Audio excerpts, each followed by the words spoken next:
Hallelujah! ದೇವರಿಗೆ ಸ್ತೋತ್ರ. ಬೆಳಗಾಯ್ತಲ್ಲವೇ? ಕರ್ತನನ್ನು ಸ್ತುತಿಸಬೇಕಲ್ಲವೇ? ವಾಕ್ಯ ಧ್ಯಾನಿಸಬೇಕಲ್ಲವೇ? ಅದು ನಮಗೆಷ್ಟೋ ಮೇಲಾಗಿದೆ. ಇದನ್ನು ನೀವು ಅನುಭವಿಸುತ್ತಿದ್ದೀರಲ್ಲವೇ? ಲಾಕ್ಡೌನ್ನಲ್ಲಿ ಪ್ರಾರಂಭಿಸಿರುವ ಈ ಅನುದಿನದ ಧ್ಯಾನ ಮುಂದುವರಿಸುತ್ತಿರುವಾಗ ನಿಮ್ಮಲ್ಲಿ ಅನೇಕರು ಕ್ರಮ ತಪ್ಪದೆ ವೀಕ್ಷಿಸಿ ಆಶೀರ್ವದಿಸಲ್ಪಡುತ್ತಿದ್ದೀರಲ್ಲವೇ?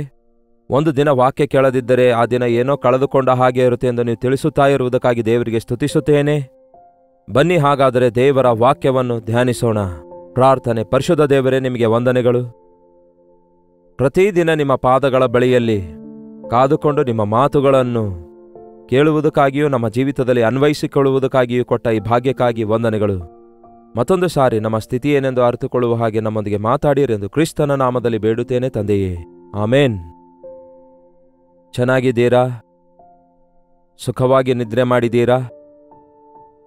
ಜೀವಿತದಲ್ಲಿ ದೇವರ ಪ್ರಣಾಳಿಕೆಗಳನ್ನು ಅರಿತುಕೊಳ್ಳುವ ಹಾಗೆ ಆತನ ಚಿತ್ತದಲ್ಲಿ ಬದುಕಬೇಕೆಂಬ ಆಸೆಯೊಂದಿಗೆ ಆತನ ವಾಕ್ಯವನ್ನು ಧ್ಯಾನಿಸುತ್ತಾ ಇದ್ದೀರಾ? ಹುಡುಕುತ್ತಾ ಇದ್ದೀರಾ? ಆತನ ಚಿತ್ತವನ್ನು ಹುಡುಕುತ್ತಾ ಇದ್ದೀರಾ? ಆತನ ಸನ್ನಿಧಿಯಲ್ಲಿ ಪ್ರಾರ್ಥಿಸುತ್ತಾ ಇದ್ದೀರಾ? ನೀವೇನೇ ಹೇಳಿದ್ರು ನನಗೆ ಗೊತ್ತಾಗೋದಿಲ್ವಲ್ಲ, ಹಾಗಾಗಿ ಲೈವ್ ಚಾಟ್ನಲ್ಲಿ ಬಂದು ನಿಮ್ಮ ಹೆಸರು, ಊರು, ಹಾಗೆ ನಿಮ್ಮ ಆಧ್ಯಾತ್ಮಿಕ ಸ್ಥಿತಿಗತಿಗಳನ್ನು ತಿಳಿಯಪಡಿಸಿರಿ. ಅವುಗಳಿಗೆ ಅನುಗುಣವಾಗಿ ದೇವರ ಮುಂದೆ ಕಾದುಕೊಂಡಿದ್ದು ಪ್ರಾರ್ಥಿಸಿ ಸಂದೇಶ ಒದಗಿಸಲು, ಮತ್ತಷ್ಟು ಮುಖ್ಯವಾಗಿ ನಿಮ್ಮೆಲ್ಲರಿಗೋಸ್ಕರ ಪ್ರಾರ್ಥಿಸಲು ಅವಕಾಶ ಕಲ್ಪಿಸಿದಂತಾಗುತ್ತೆ. ಫಿಲಿಪಿಯರಿಗೆ ಬರೆದ ಪತ್ರಿಕೆ 1ನೇ ಅಧ್ಯಾಯ 3ನೇ ವಚನ ಓದುತ್ತಿದ್ದೇನೆ, ಕೇಳಿ. ಮೊದಲಿನಿಂದಲೂ ಇಂದಿನವರೆಗೂ ನೀವು ನನ್ನೊಂದಿಗೆ ಸುವಾರ್ಥ ಪ್ರಚಾರದಲ್ಲಿ ಸಹಕಾರಿಗಳಾಗಿದ್ದೀರೆಂದು, ಈ ಒಳ್ಳೆ ಕೆಲಸವನ್ನು ನಿಮ್ಮಲ್ಲಿ ಪ್ರಾರಂಭಿಸಿದಾತನು ಯೇಸು ಕ್ರಿಸ್ತನು ಬರುವ ದಿನದೊಳಗಾಗಿ ಸಿದ್ಧಿಗೆ ತರುವನೆಂದು ನನಗೆ ಭರವಸವುಂಟು. ಏನಂತೆ? ನಿಮ್ಮೊಳಗೆ ಈ ಸತ್ಕ್ರಿಯೆಯನ್ನು ಪ್ರಾರಂಭಿಸಿದಾತನು ಯೇಸು ಕ್ರಿಸ್ತನು ಬರುವ ದಿನದೊಳಗಾಗಿ ಅದನ್ನು ಸಿದ್ಧಿಗೆ ತರುವನೆಂದು ನಾನು ದೃಢವಾಗಿ ನಂಬುತ್ತೇನೆ. ನಿಮ್ಮೊಳಗೆ, ನನ್ನೊಳಗೆ, ನಮ್ಮೆಲ್ಲರೊಳಗೆ ದೇವರು ತನ್ನ ಕೆಲಸವನ್ನು ಪ್ರಾರಂಭಿಸಿದಾಗ ಅದು ಮುಂದೆ ವರಿಸುವಾತನು ಹಾಗೂ ಕರ್ತನು ಬರುವ ದಿನದವರೆಗೂ ನಮ್ಮೊಳಗೆ ತನ್ನ ಪ್ರಣಾಳಿಕೆಗಳೆಲ್ಲ ನೆರವೇರುವ ಹಾಗೆ ರೂಪಿಸುವಾತನು, ರೂಪಿಸಿದ್ದಲ್ಲದೆ ಕರ್ತನಿಗೆ ಮಹಿಮೆ ಪಡಿಸುವ ಹಾಗೆ ಮಾಡುವಾತನು ಎಷ್ಟೋ ಆಸೆಯುಳ್ಳ ಆತನಾಗಿದ್ದಾನೆ ಎಂಬ ಸಂಗತಿಯನ್ನು ನಾವು ಗುರುತಿಸಬೇಕು. ನಮ್ಮೊಳಗೆ ದೇವರು ತನ್ನ ಕಾರ್ಯಗಳನ್ನು ಮಾಡಬೇಕೆಂದು ಬಯಸುತ್ತಿದ್ದಾರೆ. ಹೇಗೆ ಒಬ್ಬ ಶಿಲ್ಪಿ ಒಂದು ಕಲ್ಲು ಬಂಡೆಯನ್ನು ತೆಗೆದುಕೊಂಡು ಯಾವುದೇ ರೂಪವಿಲ್ಲದಿರುವಂತಹ, ಕಠಿಣವಾಗಿರುವಂತಹ, ಬಿಸಿಲಿಗೆ ಸುಟ್ಟು ಮಳೆಗೆ ಒದ್ದೆಯಾಗಿ ಯಾವುದೇ ರಚನೆಯ ಸ್ಥಿತಿಯಲ್ಲಿಲ್ಲದ ಬಂಡೆಯನ್ನು ತೆಗೆದುಕೊಂಡು ತನ್ನ ಮನಸ್ಸಿನಲ್ಲಿ ಏನೋ ಒಂದನ್ನು ಅಂದುಕೊಂಡು ಅದನ್ನು ಯಾವ ರೀತಿಯಾಗಿ ಕಿತ್ತನೆ ಮಾಡಿ ಹೇಗೆ ಮಾರ್ಪಡಿಸುತ್ತಾನೆ ಎನ್ನುವಂಥದ್ದು ನಾವು ಶಿಲ್ಪಗಳನ್ನು ನೋಡುವಾಗ ಗುರುತಿಸಬಲ್ಲೆವು. ಅದಕ್ಕಾಗಿಯೇ ಈ ಶಿಲ್ಪಗಳಿಗೆ ಬಹಳ ಬೆಲೆ ಇರುತ್ತೆ. ಒಂದು ಬಂಡೆ ಯಾವ ಪ್ರಯೋಜನಕ್ಕೆ ಬಾರದಂತಹ ಬಂಡೆ, ಇಲ್ಲವೇ ಯಾವ ರೂಪ ಇಲ್ಲದ ಬಂಡೆ ಇದ್ದಾಗಿಯೂ ಸಹ ಆ ಶಿಲ್ಪಿ ತನ್ನ ಮನಸ್ಸಿನಲ್ಲಿ ಇದನ್ನು ಒಂದು ಸುಂದರವಾದ ತರಬೇಕು ಎಂದು ಬಯಸುತ್ತಾನೆ. ಬೆಲೆ ಇಲ್ಲದಂತಹ ಆ ಬಂಡೆಗೆ ಬೆಲೆ ತರಬೇಕೆಂದು ಬಯಸುತ್ತಾನೆ. ಹಾಗಾಗಿ ಅವನು ಅನುದಿನವೂ ಅದರ ಮೇಲೆ ಸ್ವಲ್ಪ ಸ್ವಲ್ಪ ಅದರ ಮೇಲೆ ಒಂದು ರೂಪ ತರುವುದಕ್ಕಾಗಿ ಕಿತ್ತನೆಯ ಕೆಲಸ ಮಾಡ್ತಾನೆ. ಶಿಲ್ಪಿ ಹೇಗೆ ಕೆಲಸ ಮಾಡ್ತಾನೆ, ಏನೆಲ್ಲ ಉಪಕರಣ ಬಳಸುತ್ತಾನೆ ಎಂದು ಅವುಗಳೆಲ್ಲದರ ಬಗ್ಗೆ ಈಗ ನಾನು ಹೇಳೋದಿಲ್ಲ. ಸುತ್ತಿಗೆಯನ್ನು, ಒಂದು ಕಬ್ಬಿಣದ ತುಂಡನ್ನು ತೆಗೆದುಕೊಂಡು ಕೆತ್ತುತ್ತಾನಲ್ಲವೇ, ಅವನು ತನ್ನ ಕೈಯಲ್ಲಿರುವಂತಹ ಆ ಒಂದು ಉಪಕರಣಗಳಿಂದ ಬಂಡೆಗೆ ಒಂದು ರೂಪ ಕೊಡ್ತಾನೆ. ಒಂದಾನೊಂದು ದಿನ ಒಬ್ಬ ಶಿಲ್ಪಿ ತನ್ನ ಮೊಮ್ಮಗನನ್ನು ಜೊತೆಗೆ ಕರೆದೊಯ್ದು ಗುಡ್ಡಗಳ ಮಧ್ಯದಲ್ಲಿ ಹೋಗಿ ಒಂದು ಬಂಡೆಯ ಮೇಲೆ ದಿನಾಲು ಬೆಳಗ್ಗೆಯಿಂದ ಸಾಯಂಕಾಲದವರೆಗೂ ಕೆಲಸ ಮಾಡ್ತಾ ಇದ್ದ. ಮೊಮ್ಮಗ ಕೇಳ್ತಾ ಇದ್ದ, ತಾತ ಏನ್ ಮಾಡ್ತಾ ಇದ್ದಿ ಅಂದಾಗ, ಕೆಲಸ ಮಾಡ್ತಿದ್ದೇನೆ ಮಗನೇ ಅಂದ. ಏನ್ ಕೆಲಸ ತಾತ? ಏನೋ ಬಂಡೆ ಕೆತ್ತುತ್ತಾ ಕೂತ್ಕೊಂಡಿದೆಯಲ್ಲವೇ, ನೋಡು ಮಗನೇ ನಿನಗೇ ಗೊತ್ತಾಗುತ್ತೆ ಎಂದು ಹೇಳುತ್ತಾ ಕೆಲವು ದಿನಗಳಾದ ಮೇಲೆ ಆ ಬಂಡೆಯೊಳಗಿಂದ ಮಹಾತ್ಮ ಗಾಂಧಿಯ ರೂಪವನ್ನು ಚೆನ್ನಾಗಿ ಆ ಬಂಡೆಯ ಮೇಲೆ ಒಂದು ಶಿಲ್ಪವನ್ನಾಗಿ ಅವನು ರಚಿಸಿ ಅದಕ್ಕೆ ಒಂದು ರೂಪ ಕೊಟ್ಟ. ಆಗ ಮೊಮ್ಮಗ ತಾತನಿಗೆ ಕೇಳ್ತಾನೆ, ತಾತ ನಿನಗೆ ಹೇಗೆ ಗೊತ್ತಾಯಿತು ಈ ಬಂಡೆಯೊಳಗೆ ಮಹಾತ್ಮ ಗಾಂಧಿ ಇದ್ದಾರೆ ಎಂದು? ಬಂಡೆಯೊಳಗೆ ಮಹಾತ್ಮ ಗಾಂಧಿ ಅವರು ಇರೋದಿಲ್ಲ. ಅವರ ಮುಖವನ್ನು ಅಡ್ಡಗೊಳಿಸಿರುವಂತಹ, ಅವರ ಮುಖ ಕಾಣದಂತೆ ಅಡ್ಡ ತಡೆದಿರುವ ಎಲ್ಲ ಕಲ್ಲು ತುಂಡುಗಳನ್ನು ನಾನು ಸುತ್ತಿಗೆಯಿಂದ ಕಿತ್ತು ಹಾಕುವುದರಿಂದ ಆ ರೂಪ ಬಯಲಾಯಿತು ಎಂದು ಅವನಿಗೆ ಅರ್ಥ ಆಗುವಂತೆ ಹೇಳುತ್ತಾನೆ. ನಮಗೂ ಕೂಡ ಹೇಳಿರ್ತಾರೆ, ನೀನು ದಡ್ಡನಾಗಿದ್ದಿ, ನೀನು ಯಾವ ಕೆಲಸಕ್ಕೆ ಬರೋದಿಲ್ಲ ಅಂದಿದ್ದಾರೆ ನಿಮಗೆ ಯಾರಾದರೂ? ಕೆಲವು ಸಾರಿ ತಂದೆ ತಾಯಿಗಳು ಹೇಳ್ತಾರೆ, ನಮ್ಮ ಮೇಲೆ ಅವರಿಗೆ ಹೆಚ್ಚು ಪ್ರೀತಿ ಅಲ್ಲವೋ, ನಮ್ಮ ಒಳ್ಳೆತನ ಕೋರಿ ನಾವು ಒಳ್ಳೆಯವರಾಗಬೇಕೆಂದು ಬಯಸಿ ಇಂತಹ ಬಿರುದು ಕೊಡ್ತಾರೆ. ದಯವಿಟ್ಟು ನಿಮ್ಮ ಮಕ್ಕಳನ್ನು ನಿರುತ್ಸಾಹಪಡಿಸಬೇಡಿರಿ. ಈ ದಿನಗಳಲ್ಲಿರುವ ನಿಮ್ಮ ಮಕ್ಕಳು ಬಹಳ ಸೆನ್ಸಿಟಿವ್ ಆಗಿದ್ದಾರೆ. ನೀವು ದಡ್ಡ ದಡ್ಡ ಅಂದರೆ ನಿಜವಾಗ್ಲೂ ಅವನು ದಡ್ಡನೇ ಆಗ್ತಾನೆ. ಎಷ್ಟು ಮೊಂಡ ಆಗಿದ್ದಾನೆಂದ್ರೆ ಅವನು ಮೊಂಡನೇ ಆಗುತ್ತಾನೆ. ನಿನ್ಗೆ ಯಾವುದೂ ಕೈಲಾಗೋದಿಲ್ಲ, ನಿನ್ನ ಬುದ್ಧಿ ಕೆಟ್ಟ ಹೋಗಿದೆ ಎಂದು ಹೇಳಿದ್ರೆ ನಿಜವಾಗ್ಲೂ ಅವನು ಬುದ್ಧಿಹೀನನಂತೆಯೇ ವರ್ತಿಸ್ತಾನೆ. ಅದಕ್ಕೆ ಬದಲಾಗಿ ನಿಮ್ಮ ಮಕ್ಕಳಲ್ಲಿರುವ ಪ್ರತ್ಯೇಕತೆಯನ್ನು ನೋಡಿರಿ, ಆ ಮಕ್ಕಳಿನಲ್ಲಿರುವಂತಹ ಯೋಗ್ಯತೆಯನ್ನು ನೋಡಿರಿ. ನಾವು ಅವುಗಳನ್ನು ಹೊರಗೆ ತರಲಿಕ್ಕಾಗೋದಿಲ್ಲ. ಆದರೆ ನಾವು ನಮ್ಮ ಮಕ್ಕಳನ್ನು ದೇವರ ಕೈಗೆ ಒಪ್ಪಿಸಿಕೊಡುವುದಾದರೆ ದೇವರೇ ಅವರನ್ನು ರೂಪಿಸುತ್ತಾರೆ. ಅಷ್ಟಕ್ಕೂ ನಮ್ಮನ್ನು ನಾವು ಒಪ್ಪಿಸಿಕೊಡೋದಾದರೆ ನಮ್ಮೆಲ್ಲರನ್ನು ತನ್ನ ಸಾರೂಪ್ಯದಲ್ಲಿ ರಚಿಸಬೇಕೆಂದು ದೇವರು ಆಶಿಸುವಂತವರಾಗಿದ್ದಾರೆ. ಆತನ ಪ್ರಣಾಳಿಕೆಯಲ್ಲಿ ಪ್ರತಿ ಮನುಷ್ಯನಿಗೆ ನೂತನವಾದ ರೀತಿಯಲ್ಲಿ ಆತನು ಸಿದ್ಧಪಡಿಸಿಕೊಂಡಿದ್ದಾನೆ ಎಂದು ನಾವು ಗುರುತಿಸಬೇಕು. ಆತನು ತನ್ನ ಮನಸ್ಸಿನಲ್ಲಿ ಏನಂದುಕೊಳ್ಳುತ್ತಾನೋ ಅದನ್ನು ನಮ್ಮೊಳಗೆ ಕಾಣಿಸಲ್ಪಡುವ ಹಾಗೆ ನಮ್ಮ ಮೇಲೆ ಕಾರ್ಯ ಮಾಡುತ್ತಾನೆ. ಹೌದು ಪ್ರಿಯರೇ, ಆತನು ಪರಮ ಶಿಲ್ಪಿ, ಪರಮ ಕುಂಬಾರನೂ ಆಗಿದ್ದಾನೆ, ಪರಮ ತಂದೆಯಾಗಿದ್ದಾನೆ. ಒಂದು ಮಣ್ಣಿನ ಮುದ್ದೆಯನ್ನು ತೆಗೆದುಕೊಂಡು ಆ ಚಕ್ರದ ಮೇಲೆ ಇಟ್ಟು ತನ್ನ ಕೈಗಳಿಂದ ತನ್ನ ಮನಸ್ಸಲ್ಲಿ ಅಂದುಕೊಂಡ ಒಂದು ರೂಪದಲ್ಲಿ ಪಾತ್ರೆಯನ್ನು ಹೇಗೆ ಕುಂಬಾರನು ತಯಾರಿಸುತ್ತಾನೋ ಹಾಗೆಯೇ ನಮ್ಮ ಕರ್ತನು ನಾವು ಬೆಲೆಯಿಲ್ಲದವರಾದಾಗ್ಯೂ ಸಹ, ಯಾರಿಗೂ ಪ್ರಯೋಜನವಾಗಿಲ್ಲದಿದ್ರೂ ಸಹ, ಎಲ್ಲರಿಂದಲೂ ತಿರಸ್ಕರಿಸಲ್ಪಟ್ಟವರಾಗಿದ್ರೂ ಸಹ ನಮ್ಮೊಳಗೆ ಆತನು ಅಡಗಿಸಿಟ್ಟಿರುವಂತಹ ನಿಧಿಗಳನ್ನು, ನಮ್ಮ ವಿಷಯದಲ್ಲಿ ಆತನು ಹಾಕಿಕೊಂಡಿರುವ ಪ್ರಣಾಳಿಕೆಗಳನ್ನು ನಮ್ಮ ಜೀವಿತದಲ್ಲಿ ಆತನು ನೆರವೇರಿಸುವುದಕ್ಕಾಗಿ ತನ್ನ ದೃಷ್ಟಿಯನ್ನು ನಮ್ಮ ಮೇಲೆ ಇಟ್ಟಿದ್ದಾನೆ.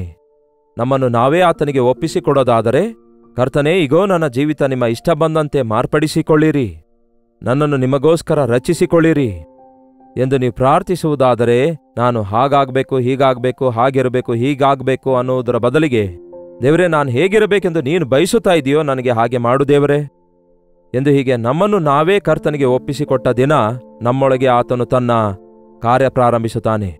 ನಮ್ಮೊಳಗೆ ಇರುವ ಮಣ್ಣಲ್ಲಿನ ಮಾಣಿಕೆ ಅನ್ನುತ್ತಾರಲ್ಲವೇ, ಆ ಮಾಣಿಕೆ ಅನ್ನುವುದು ಮಣ್ಣಲ್ಲಿರುವಾಗ ಅದಕ್ಕೆ ಯಾವ ಬೆಲೆ ಇರೋದಿಲ್ಲ. ಅದನ್ನು ಹೊರಗೆ ತಂದಾಗ ಅದಕ್ಕೆ ಎಷ್ಟು ಬೆಲೆ ಉಂಟಾಗುತ್ತದೋ ಹಾಗೆಯೇ ನಮ್ಮಲ್ಲಿರುವಂತಹ ಬೆಲೆಬಾಳುವ, ಆಶೀರ್ವಾದಕರವಾದ, ಪ್ರಯೋಜನಕರವಾದ ಸೌಂದರ್ಯಗಳನ್ನು, ತಲಾಂತುಗಳನ್ನು, ಮೌಲ್ಯಗಳನ್ನು ದೇವರು ಹೊರಗೆ ತರುತ್ತಾರೆ. ಯಾವಾಗ ನೋಡಿದ್ರೂ ನಾನು ಯಾವ ಕೆಲಸಕ್ಕೆ ಬರುವುದಿಲ್ಲ ಎಂಬ ಆಲೋಚನೆಯಿಂದಿರಬಾರದು. ಒಂದು ವೇಳೆ ನಿಮ್ಮ ಗಂಡನಿಗಾಗಲಿ ಹೆಂಡತಿಗಾಗಲಿ ಯಾವಾಗ ನೋಡಿದ್ರೂ ಕೂಡ ಅವರಿಗೆ ಎಂತಹ ಗಂಡ ಸಿಕ್ಕಿದೆ, ಎಂತಹ ಹೆಂಡತಿ ಸಿಕ್ಕಿದೆ, ನಿನ್ನಿಂದ ಏನು ಪ್ರಯೋಜನ, ನೀನೇನು ಸಾಧಿಸಿದೆ ಎಂದು ಹೀಗೆ ಆಡುವ ಮಾತುಗಳಿಂದಲೇ ಒಬ್ಬರನ್ನೊಬ್ಬರು ಕುಗ್ಗಿಸಿ ಬಿಡುತ್ತಿದ್ದೇವಲ್ಲವೇ? ನಮ್ಮನ್ನು ನಾವು ದೇವರ ಕೈಗೆ ಒಪ್ಪಿಸಿಕೊಡುವುದಾದರೆ ನಿಷ್ಪ್ರಯೋಜಕರಾದ ನಮ್ಮನ್ನು ದೇವರು ಪ್ರಯೋಜಕರನ್ನಾಗಿ ಮಾಡ್ತಾರೆ ಎಂಬ ಸಂಗತಿ ಮರೆಯುತ್ತಿದ್ದೇವೆ. ದೇವರೇ, ನಿಮ್ಮ ಕೆಲಸ ನನ್ನಲ್ಲಿ ಪ್ರಾರಂಭಿಸಿರಿ ಎಂದು ಹೇಳಿರಿ, ನಿಮ್ಮ ಕಾರ್ಯ ನನ್ನಲ್ಲಿ ಪ್ರಾರಂಭಿಸಿರಿ ಎಂದು ಹೇಳಿರಿ. ಆಯಾ ಸ್ಥಳಗಳಲ್ಲಿ ನೀವು ಗಮನಿಸುವುದಾದರೆ ಆರ್ಟಿಸ್ಟ್ಗಳು ಅಲ್ಲಲ್ಲಿ ಕೂತುಕೊಂಡು ತಮ್ಮ ಎದುರುಗಡೆ ಒಬ್ಬ ಮನುಷ್ಯನನ್ನು ಕುಡ್ರಿಸಿಕೊಂಡು ಅವರಂತೆಯೇ ಚಿತ್ರ ಬಿಡಿಸುತ್ತಾರೆ. ಅವರ ಚಿತ್ರಪಟಗಳನ್ನು ಆ ಕ್ಷಣದಲ್ಲೇ ಬಿಡಿಸ್ತಾರೆ. ಆದರೆ ಅವರು ಹೇಳೋದೇನೆಂದರೆ, ಮುಂದೆ ಕೂತಿರುವ ವ್ಯಕ್ತಿ ಕದಲಲಾರದೆ ಅಲ್ಲಾಡದೆ ಕೂತ್ಕೊಳ್ಬೇಕು, ಒಂದೇ ಆ್ಯಂಗಲಲ್ಲಿ ಕೂತ್ಕೊಳ್ಳಿರಿ, ನೀವು ಹೇಗಿದ್ದೀರೋ ಹಾಗೆಯೇ ಚಿತ್ರ ಬಿಡಿಸುತ್ತೇನೆ ಅನ್ನುತ್ತಾನೆ. ಇದನ್ನು ಒಂದು ವೇಳೆ ನಾವು ರಿವರ್ಸ್ ಆಗಿ ತೆಗೆದುಕೊಳ್ಳೋದಾದರೆ, ದೇವರ ಬಳಿಯಲ್ಲಿ ನಮ್ಮ ಕುರಿತಾಗಿ ಆಲ್ರೆಡಿ ಒಂದು ಪ್ರಣಾಳಿಕೆ, ಒಂದು ಬ್ಲೂ ಪ್ರಿಂಟ್ ಇದೆ. ನಾವೇನಾದರೂ ಆತನ ಸನ್ನಿಧಿಯಲ್ಲಿ ಕದಲಲಾರದೆ ಕೂತುಕೊಳ್ಳೋದಾದರೆ, ಒಬ್ಬ ಚಿತ್ರಗಾರನು ಚಿತ್ರ ಬಿಡಿಸುತ್ತಾನೇನೋ, ಆದರೆ ದೇವರು ತನ್ನ ಪ್ರಣಾಳಿಕೆಯಲ್ಲಿರುವ ಆ ಚಿತ್ರದ ಪ್ರಕಾರ ನಮ್ಮೊಳಗೆ ತನ್ನ ರೂಪವನ್ನು ಚಿತ್ರಿಸುತ್ತಾರೆ. ಅರ್ಥವಾಗ್ತಿದೆಯಾ? ನೀವು ಆಶಿಸಿದಂತೆ ಅಲ್ಲ, ದೇವರು ಆಶಿಸಿದಂತೆ ನೀವು ಜೀವಿಸಬೇಕಾದರೆ ದೇವರಿಗೆ ಸಮರ್ಪಿಸಿಕೊಳ್ಳಬೇಕು. ಆತನ ಸನ್ನಿಧಿಯಲ್ಲಿ ಮೊಳಕಾಲೂರಿ ಪ್ರಾರ್ಥಿಸಿ ಕಾದುಕೊಂಡಿರಬೇಕು. ನಾವು ಮೌನವಾಗಿ ಆತನಿಗೆ ಅರ್ಪಿಸಿಕೊಡುವುದನ್ನು ಕಲಿತುಕೊಳ್ಳುವಾಗ ಅದ್ಭುತ ಕಾರ್ಯಗಳನ್ನು ನಮ್ಮ ಜೀವಿತದ ಮೂಲಕ ನಡೆಸುತ್ತಾರೆ. ಬಹಳಷ್ಟು ಸಾರಿ ನಾವು ನಮ್ಮ ಮನೆಯಲ್ಲಿರುವ ವಸ್ತುಗಳು ಏನಾದರೂ ರಿಪೇರಿಗೆ ಬರುವಾಗ, ಹಾಳಾಗುವಾಗ, ಒಡೆದು ಹೋಗುವಾಗ, ಇಲ್ಲವೇ ತುಕ್ಕು ಹಿಡಿಯುವಾಗ ಅವುಗಳನ್ನು ತಕ್ಷಣವೇ ಬೀಸಾಡಲು ಪ್ರಯತ್ನಿಸ್ತೇವೆ. ಆದರೆ ದೇವರು ತಾನು ರೂಪಿಸಿಕೊಂಡು ತನ್ನ ರಕ್ತದಿಂದ ಕೊಂಡುಕೊಂಡಿರುವ ನಮ್ಮನ್ನು ಹಾಳಾದ್ರೆ ಬೀಸಾಡುವಾತನಲ್ಲ, ಆದರೆ ಒಡೆದು ಹೋದ್ರೆ ಬೀಸಾಡುವಾತನಲ್ಲ, ಆದರೆ ನಮ್ಮನ್ನು ಶುದ್ಧಿ ಮಾಡುವಾತನಾಗಿದ್ದಾನೆ. ಇತ್ತೀಚೆಗೆ ಬಹಳಷ್ಟು ಸಭೆಗಳಲ್ಲಿ ತಾಮ್ರದ ಸಾಮಾನುಗಳು, ತಾಮ್ರದ ಫ್ಲವರ್ ವಾಸ್ಗಳು, ಆ ಸ್ಟೇಜ್ ಮೇಲೆ ಇಡುವಂತಹ ಆ ಒಂದು ಪಾತ್ರೆಗಳು, ಅವೆಲ್ಲವೂ ಕೂಡ ಬಹಳ ವರ್ಷಗಳ ಹಿಂದೆ 20 ಇಯರ್ಸ್ ಹಿಂದೆ ಕೊಂಡುಕೊಂಡಿರುವವುಗಳು ತುಕ್ಕು ಹಿಡಿದು ಬಣ್ಣ ಕಳೆದುಕೊಂಡು ಒಂಥರ ಹೊಲಸಾಗಿ, ತುಕ್ಕಲ್ಲ, ಒಂದು ರೀತಿ ಬ್ಲ್ಯಾಕ್ ಆಗ್ಬಿಡುತ್ತೆ ಅದು. ಅವುಗಳನ್ನೆಲ್ಲ ಹೊರಗೆ ತಂದು ಹುಣಸೆ ಹಣ್ಣಿನಿಂದ ತೊಳಿರಿ ಅಂದಾಗ ಹಿಂದಿನ ಕಾಲದಲ್ಲಿ ಹಾಗೆ ಮಾಡ್ತಿದ್ರು. ಎಷ್ಟು ತೊಳೆದ್ರೂ ಬಣ್ಣ ಬರಲ್ಲ. ಆಗ ಒಬ್ಬ ಸಹೋದರನು ಬಂದು ಈ ಪಾತ್ರೆಗಳಿಗೆಲ್ಲ ಪಾಲಿಷ್ ಮಾಡುವವರಿದ್ದಾರೆ ಎಂದು ತೆಗೆದುಕೊಂಡು ಹೋಗಿ ಆ ಪಾತ್ರೆಗಳೆಲ್ಲ ಪಾಲಿಷ್ ಮಾಡಿ ತಂದರೆ ಹೊಸದಾಗಿ ಕೊಂಡುಕೊಂಡವುಗಳಿಗಿಂತಲೂ ಅವು ಫಳಫಳ ಎಂದು ಬಂಗಾರದಂತೆ ಹೊಳೆಯುತ್ತವೆ. ನಿಜವೇ, ದೇವರಿಂದ ದೂರವಾದಂತಹ ನಾವು ಮಸಿ ಅಂಟಿಸಿಕೊಂಡಿದ್ದೇವೆ, ಮಲಿನವಾಗಿದ್ದೇವೆ. ನಮ್ಮನ್ನು ನಾವು ದೇವರ ಸನ್ನಿಧಿಗೆ ಒಪ್ಪಿಸಿಕೊಡೋದಾದ್ರೆ ನಮ್ಮಲ್ಲಿರುವ ಸೌಂದರ್ಯವನ್ನು ಆತನು ಹೊರಗೆ ತರುತ್ತಾನೆ. ನಮ್ಮನ್ನು ತೊಳೆಯುವುದಕ್ಕಾಗಿ ಈ ಆಸಿಡ್ಸು, ಲಿಕ್ವಿಡ್ಸು ಕೆಲಸಕ್ಕೆ ಬರಲ್ಲ. ಆದರೆ ತನ್ನ ಅಮೂಲ್ಯವಾದ ರಕ್ತದಿಂದ ನಮ್ಮನ್ನು ಶುದ್ಧೀಕರಿಸಿದಾಗ ನೂತನವಾದ ಸೃಷ್ಟಿಯಾಗಿ ನಾವು ಮಾರ್ಪಡಿಸಲ್ಪಡ್ತೇವೆ. ಎಷ್ಟು ಕಾಲ ಆಯಿತು ಯೇಸುವಿನ ಪಾದದ ಬಳಿಯಲ್ಲಿ ಕೂತ್ಕೊಂಡು ನಿಮ್ಮನ್ನು ನೀವು ದೇವರಿಗೆ ಒಪ್ಪಿಸಿಕೊಟ್ಟು, ಕರ್ತನೇ ನನ್ನನ್ನು ಶುದ್ಧೀಕರಿಸಿ ಎಂದು ಬೇಡಿಕೊಂಡು? ದಾವೀದನು ತಪ್ಪು ಮಾಡಿದಾಗ ದೇವರ ಸನ್ನಿಧಿಯಲ್ಲಿ ಕೂತ್ಕೊಂಡು ಗೋಳಾಡುತ್ತಾನೆ, ದೇವರೇ ನನ್ನನ್ನು ತೊಳೆಯಿರಿ, ಹಿಸ್ಸೋಪಿನಿಂದ ತೊಳೆದು ಶುದ್ಧೀಕರಿಸಿರಿ, ನನ್ನ ಮಲಿನ ತೊಲಗಿ ಹೋಗುವಂತೆ ತೊಳೆಯಿರಿ, ನನ್ನನ್ನು ಶುದ್ಧೀಕರಿಸಿರಿ ಅನ್ನುತ್ತಾನೆ. ಮತ್ತೆ ನನಗೆ ರಕ್ಷಣಾನಂದ ದಯಪಾಲಿಸಿರಿ, ಮತ್ತೆ ನಿಮ್ಮ ಮಹಿಮೆಯನ್ನು ಕಾಣುವ ಹಾಗೆ ನನ್ನ ಬದುಕನ್ನು ಶುದ್ಧೀಕರಿಸಿರಿ ಎಂದು ಕುಗ್ಗಿದ ಜಜ್ಜಿದ ಹೃದಯದಿಂದ ಪ್ರಾರ್ಥಿಸಿದನಲ್ಲವೇ? ಎಷ್ಟೋ ಸಾರಿ ದೇವರು ಕೊಟ್ಟ ಆಶೀರ್ವಾದಗಳನ್ನು ನಾವು ಕಳೆದುಕೊಂಡು, ಒಮ್ಮೆ ಎಷ್ಟೋ ಪ್ರಯೋಜಕರಾಗಿದ್ದು ಈಗ ನಿಷ್ಪ್ರಯೋಜಕರಾಗಿ ಒಂದು ಮೂಲೆಯಲ್ಲಿ ಬಿದ್ದು ಇನ್ನು ನನ್ನ ಜೀವಿತ ಇಷ್ಟೇ ಎಂಬ ಆಲೋಚನೆಯಲ್ಲಿ ಇದ್ದಿದ್ದೀರೇನೋ. ಆದರೆ ದೇವರು ಒಂದು ಸಾರಿ ತನ್ನ ದೃಷ್ಟಿ ನಿಮ್ಮ ಮೇಲೆ ಇಡೋದಾದ್ರೆ ನಿಮ್ಮನ್ನು ಆತನು ಬಿಟ್ಟು ಬಿಡುವುದಿಲ್ಲ. ಆತನು ಪ್ರಾರಂಭಿಸಿದ ತನ್ನ ಕೆಲಸವನ್ನು ಕ್ರಿಸ್ತನು ಬರುವ ದಿನದವರೆಗೂ ಅದನ್ನು ಮುಂದುವರಿಸುವನು ಎಂದು ದೃಢವಾಗಿ ನಂಬುತ್ತೇನೆ.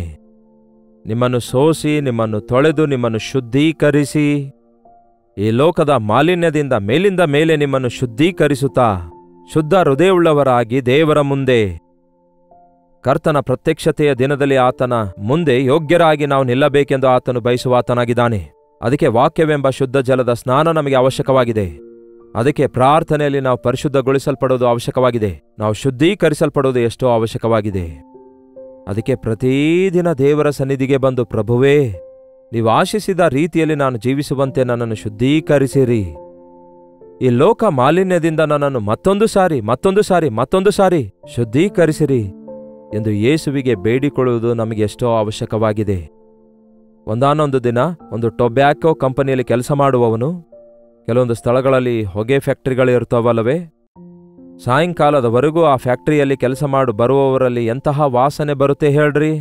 ಒಂದು ವೇಳೆ ಅವರು ಯಾವುದೇ ಬೀಡಿ ಸಿಗರೆಟ್ ಸೇದದೇ ಇದ್ರೂ ಸಹ ಅವರು ಕೆಲಸ ಮಾಡುವ ಸ್ಥಳದಲ್ಲಿರುವಂತಹ ಆ ಅಟ್ಮಾಸ್ಫಿಯರ್ ನಿಮಿತ್ತ ಆ ವಾಸನೆಯಿಂದ ತುಂಬಲ್ಪಡ್ತಾರೆ.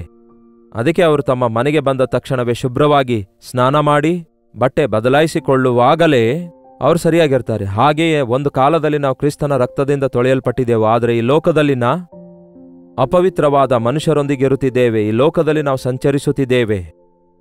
ಅದಕ್ಕಾಗಿಯೇ ನಾವು ಮೇಲಿಂದ ಮೇಲೆ ಶುದ್ಧೀಕರಿಸಲ್ಪಡಬೇಕು. ಮೇಲಿಂದ ಮೇಲೆ ಲೋಕ ಮಾಲಿನ್ಯದಿಂದ ನಾವು ಶುದ್ಧೀಕರಿಸಲ್ಪಡಬೇಕು. ವಾಕ್ಯದಿಂದ ನಮ್ಮನ್ನು ಶುದ್ಧೀಕರಿಸಲು ಕರ್ತನು ಸಿದ್ಧನಾಗಿದ್ದಾರೆ. ತನ್ನ ಕೈಗಳಿಂದ ನಮಗೆ ಒಂದು ರೂಪ ಕೊಟ್ಟು ತನ್ನ ಮಹಿಮೆಯನ್ನು ತೋರ್ಪಡಿಸುವ ಹಾಗೆ ತನ್ನ ತೇಜಸ್ಸನ್ನು ನಮ್ಮ ಮೂಲಕ ಲೋಕಕ್ಕೆ ಪ್ರಕಾಶಗೊಳಿಸಬೇಕೆಂಬ ಆಸೆಯುಳ್ಳವರಾಗಿದ್ದಾರೆ. ಕರ್ತನು ನಿಮ್ಮ ಕೈ ಬಿಡೋದಿಲ್ಲ, ತಳ್ಳಿಬಿಡೋದಿಲ್ಲ. ಆತನು ನಿಮ್ಮಲ್ಲಿ ಪ್ರಾರಂಭಿಸಿರುವ ತನ್ನ ಕಾರ್ಯವನ್ನು ಮುಗಿಸಿದ್ದಾರೆ ಎಂದು ಹೇಳಲಿಕ್ಕಾಗೋದಿಲ್ಲ, ಮುಗಿದೋಯ್ತು ಎಂದು ಹೇಳಲಿಕ್ಕಾಗೋದಿಲ್ಲ. ಆತನು ತಾನು ಬರುವ ದಿನದವರೆಗೂ ನಿಮ್ಮನ್ನು ಫ್ರೆಶ್ ಆಗಿ ನೂತನ ಸೃಷ್ಟಿಯಾಗಿ ನಿಲ್ಲಿಸಿ ತನ್ನ ರಾಜ್ಯಕ್ಕೆ ಬಾಧ್ಯನನ್ನಾಗಿ ಮಾಡಲು ಬಯಸುವಂಥವರಾಗಿದ್ದಾರೆ. ಅದಕ್ಕಾಗಿ ಪ್ರತಿದಿನ ನಮ್ಮನ್ನು ನಾವು ಕರ್ತನಿಗೆ ಸಮರ್ಪಿಸಿಕೊಳ್ಳೋಣ. ಬನ್ನಿ ಪ್ರಾರ್ಥಿಸೋಣ. ಪರಿಶುದ್ಧ ದೇವರೇ, ನಿಮಗೆ ವಂದನೆಗಳು. ಭಯಂಕರವಾದ ಈ ಪಾಪ ಲೋಕದಲ್ಲಿ ನಾವು ಸಂಚರಿಸುತ್ತಿರುವಾಗ, ಅಪವಿತ್ರವಾದ ತುಟಿಗಳುಳ್ಳ ಮನುಷ್ಯರ ಮಧ್ಯ ನಾವು ನಿವಾಸಿಸುವಾಗ, ಈ ಲೋಕ ಮಾಲಿನ್ಯದಿಂದ ನಾವು ಶುದ್ಧೀಕರಿಸಲ್ಪಡುವ ಹಾಗೆ ನಮಗೋಸ್ಕರ ನೀವು ಸುರಿಸಿರುವ ನಿಮ್ಮ ಅಮೂಲ್ಯವಾದ ರಕ್ತವನ್ನು ನಮ್ಮ ಮೇಲೆ ಪ್ರೋಕ್ಷಿಸಿ ನಮ್ಮನ್ನು ಮತ್ತೆ ಮತ್ತೆ ಶುದ್ಧೀಕರಿಸುವ ದೇವರು ನೀವಾಗಿದ್ದೀರಿ ಎಂದು ನಂಬುತ್ತೇವೆ ನಿಮ್ಮ ವಾಕ್ಯದಿಂದ ನಮ್ಮನ್ನು ತೊಳೆದು ಶುದ್ಧಿ ಮಾಡುವುದಕ್ಕಾಗಿಯೂ ಹೃದಯ ಶುದ್ಧಿ ಮಾಡಿಕೊಂಡು ನಿಮಗಿಷ್ಟಕರವಾಗಿ ಬದುಕುವುದಕ್ಕಾಗಿಯೂ ನಿಮ್ಮ ಪ್ರಣಾಳಿಕೆಗಳೆಲ್ಲ ನಮ್ಮ ಒಬ್ಬೊಬ್ಬರ ವಿಷಯದಲ್ಲಿ ನೆರವೇರುವ ಹಾಗೆ ನೀವು ನಮ್ಮಲ್ಲಿ ಪ್ರಾರಂಭಿಸಿರುವ ಸತ್ಕ್ರಿಯೆ ನೀವು ಆಶಿಸಿದ ಸ್ಥಾನದಲ್ಲಿ ನಾವು ಜೀವಿಸಿ ನಿಮ್ಮನ್ನು ಎದುರುಗೊಳ್ಳುವವರೆಗೂ ನಂಬಿಗಸ್ತರಾಗಿರುವಂತೆ ನಮ್ಮ ಪ್ರತಿಯೊಬ್ಬರಿಗೂ ಸಹಾಯ ಮಾಡಿರೆಂದು ಕ್ರಿಸ್ತನ ನಾಮದಲ್ಲಿ ಬೇಡುತ್ತೇನೆ ತಂದೆಯೇ, ಆಮೇನ್. ತಂದೆಯಾದ ದೇವರ ಪ್ರೀತಿಯೂ ಮಗನಾಗಿರುವ ಕ್ರಿಸ್ತನ ಕೃಪೆಯೂ ಆದರಣೆಕರ್ತನಾದ ಪವಿತ್ರಾತ್ಮನ ಸಹವಾಸವು ಈ ಅನುದಿನದ ಧ್ಯಾನದಲ್ಲಿ ಐಕ್ಯವಾಗಿರುವ ನಮ್ಮೆಲ್ಲರ ಸಂಗಡ ಸದಾಕಾಲಕ್ಕೂ ನೆಲೆಯಾಗಿರಲಿ. ಆಮೇನ್. ದೇವರಿಗೆ ಸ್ತೋತ್ರ, ದೇವರಿಗೆ ಸ್ತೋತ್ರ. ನಿಮ್ಮ ಪ್ರಾರ್ಥನಾ ಮನವಿ 8939731313 ನಂಬರ್ಗೆ ಒಂದು ಟೆಕ್ಸ್ಟ್ ಇಲ್ಲವೇ ವಾಯ್ಸ್ ಮೆಸೇಜ್ ಮೂಲಕ ವಾಟ್ಸ್ಆಪ್ ಕಳಿಸಿಕೊಡಿರಿ. ಒಂದು ವೇಳೆ ಹೊರ ದೇಶದಿಂದಲೂ ಸಹ ವೀಕ್ಷಿಸುವುದಾದರೆ ಇದೇ ನಂಬರ್ಗೆ ನಿಮ್ಮ ಪ್ರಾರ್ಥನಾ ಮನವಿಗಳನ್ನು ಕಳಿಸಿಕೊಡಿರಿ. ಕರ್ತನ ಚಿತ್ತವಿರುವುದಾದರೆ ಮತ್ತೆ ನಾಳೆ ಭೇಟಿಯಾಗೋಣ. ಅಲ್ಲಿವರೆಗೂ ದೇವರ ಮಹಾಕೃಪೆ ನಿಮ್ಮೆಲ್ಲರೊಂದಿಗಿರಲಿ.